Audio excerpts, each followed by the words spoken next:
Welcome back everyone. Today's lesson is about developmental dysplasia of the hip or DDH. Even though the definition of DDH is not universally agreed upon, typically the term DDH is used in referring to patients who are born with dislocation or instability of the hip, which may then result in hip dysplasia. Formerly, it is called congenital dislocation of the hip, and the DDH more accurately describes the variable presentation of the disorder, encompassing mild dysplasia as well as frank dislocation. When we see the classification of DDH, acetabular dysplasia refers to abnormal morphology in the development of the acetabulum, and hip subluxation is defined as only partial contact between the femoral head and the acetabulum, whereas hip dislocation refers to a hip with no contact between the articulating surface of the hip. The other classification of DDH is typical and teratologic. Typical DDH occurs in otherwise normal patients or those without defined syndromes or genetic conditions, whereas teratologic hip dislocation usually have identifiable causes such as arthrogryposis or genetic syndromes and occurs before birth. When we see the etiology and risk factors for DDH, although the etiology remains unknown, the final common pathway in the development of DDH is increased laxity of the joint, which fails to maintain a stable femoroacetabular articulation. This increased laxity is probably the result of a combination of genetic, hormonal, and mechanical factors. A positive family history of DDH is found in 12 to 33% of affected patients. That is why we consider the genetic factor as a possible risk factor for developing DDH. The other is hormonal. DDH is more common among female patients, which is thought to be because of the greater susceptibility of female fetus to maternal hormones such as relaxin, which increases ligamentous laxity. Although only 2 to 3% of all babies are born in breech presentation, the incidence of DDH in these patients is 60 to 25%, which is so much higher than normal population. So mechanical factor can be a risk factor for developing DDH. Any condition that leads to a tighter intrauterine space and consequently less room for normal fetal motion might be associated with DDH. Those includes, for example, oligohydramnios, large birth weight, and the first pregnancy. The high rate of association of DDH with other intrauterine molding abnormalities, such as torticollis and metatarsus adductus, supports the theory that the crowding phenomena has a role in the pathogenesis. The left hip is the most commonly affected hip. In the most common fetal position, the left hip is usually forced into adduction by the maternal sacrum. So that is why the left hip is the most commonly affected hip. Regarding epidemiology, overall, the incidence is 1 to 1.5 out of 1,000 live births, but there is a marked geographic and racial variations in the incidence of DDH. The incidence of DDH is almost 0% in Chinese and African newborns, whereas it is 1% for hip dysplasia and 0.1% for hip dislocation in white newborns. These differences might be due to child rearing practice rather than genetic predisposition.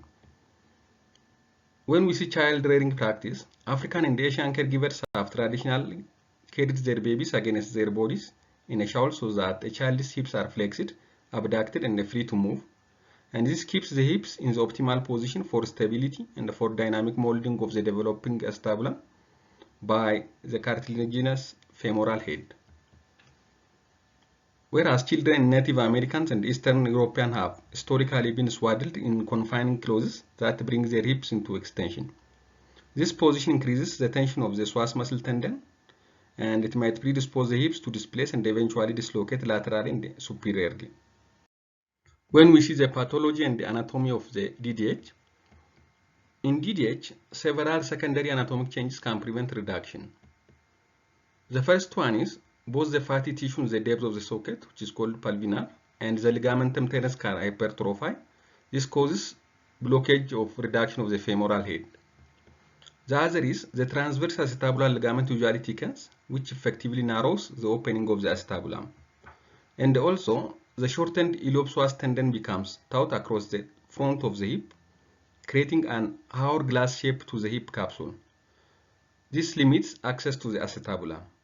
And also over time, the dislocated femoral head places pressure on the acetabular rim and the labrum. This causes the labrum to unfold and they become thick.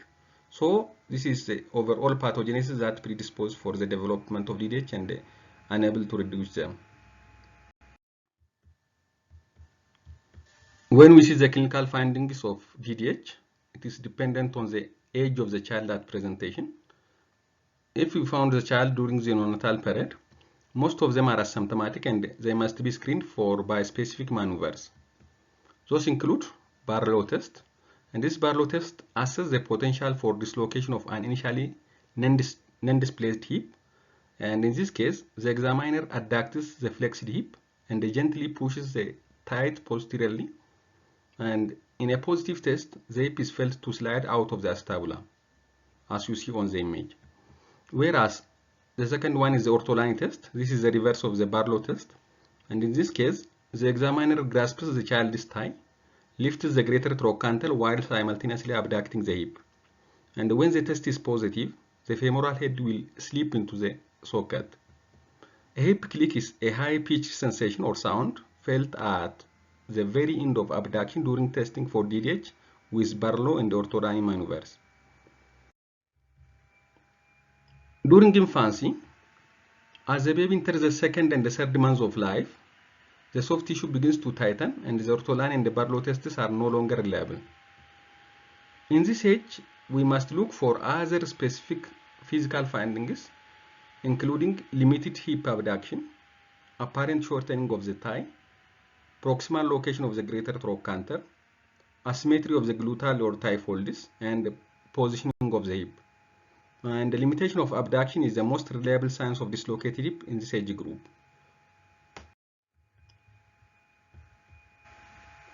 Shortening of the thigh, which is called the Galeazzi sign, is best appreciated by placing both hips in 90 degrees of flexion and comparing the height of the knees and looking for asymmetry, as you see on the image. The other is during walking age.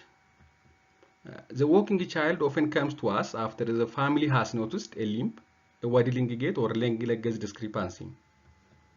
The affected side appears shorter than the normal extremity, and the child toe walks on the affected side. The Trendelenburg sign is a positive in these children, and an abductor lurch is usually observed when the child walks. As in the younger child, there is a limited hip abduction on the affected side, and the knees are at different levels when the hips are flexed, or the Galeazzi sign. Excessive lordosis, which develops secondary to altered hip mechanics, is a common and is often the presenting complaint. So we should have to measure leg lengths from anterior to iliac spine to medial malleolus on the both sides and compare for the difference in any lengths if we suspect DDH in a walking child. Regarding screening for DDH, every newborn should have to undergo clinical examination for hip instability at birth. The current recommendations regarding screening for DDH with ultrasound include: children who have findings suspicious for DDH should be followed up with ultrasound, and infants with risk factors for DDH such as breech position, family history, and torticollis should be screened with ultrasound regardless of the clinical findings. The other is about diagnostic testing of DDH, and this diagnostic testing of DDH depends on the age of the child. And for younger children or for infants less than 4 weeks of age, during the early newborn period, physical examination is preferred over ultrasonography because there is a high incidence of false positive sonograms in this age group. So for neonates, we should have to check for Barlow's and orthodontist maneuver, and we should have to screen with ultrasonography after 4 weeks of age. 4 weeks to 6 months of age is, for this age group, ultrasonography is the diagnostic modality of choice for DDH before the appearance of the femoral head ossific nucleus. This femoral head ossific nucleus appears after 4 to 6 months. After 6 months of age, radiographs are recommended for an infant once the proximal femoral epiphysis ossifies. Regarding treatment of DDH, the goals in the management of DDH are to obtain and maintain a concentric reduction of the femoral head within the acetabulum, to provide the optimal environment for the normal development of both the femoral head and the acetabular. The later the diagnosis of DDH is made, the more difficult it is to achieve those goals, the less potential there is for acetabular and the proximal femoral remodeling, and the more complex the required treatments. So early diagnosis and early treatments are better. For those infants younger than 6 months of age, the management of newborns with dysplasia who are younger than 4 weeks of age is less clear because many of these hips normalize within 3 to 4 weeks. So many centers prefer to re-examine these newborns after a few weeks before making treatment decisions.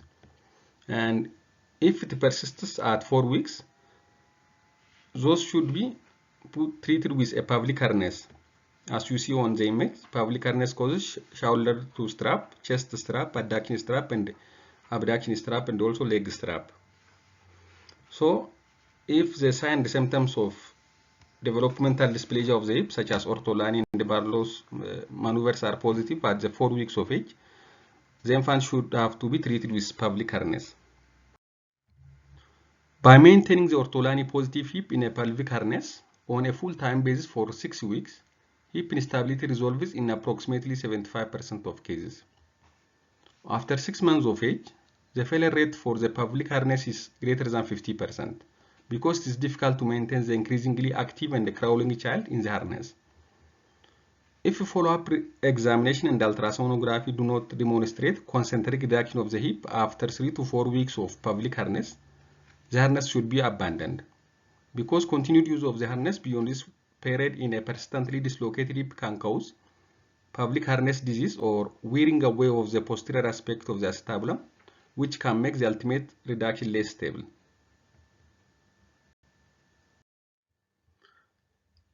The next one is treating DDH in children between 6 months to 2 years of age. The principal goals in the treatment of late diagnosed dysplasia are to obtain and maintain reduction of the hip without damaging the femoral head.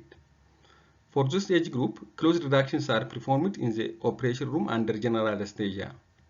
And failure to obtain a stable hip with a closed reduction indicates the need to do open reduction. For those children older than 2 years of age, children 2 to 6 years of age with hip dislocation usually require an open reduction, and a concomitant femoral shortening osteotomy is often performed just to reduce the pressure on the proximal femur and minimize the risk of osteonecrosis. Because the potential for acetabular development is markedly diminished in those older children, a pelvic osteotomy is usually performed in conjunction with the open reduction. Regarding complications of DDH, the most important complications of DDH is avascular necrosis of the femoral epiphysis. With appropriate treatment, the incidence of avascular necrosis for DDH is reduced to 5 to 50%. Other complications in DDH include redislocation, residual subluxation, acetabular dysplasia, and postoperative complications including wound infection if open reduction is done. This is all about developmental dysplasia of the hip. Thank you for listening.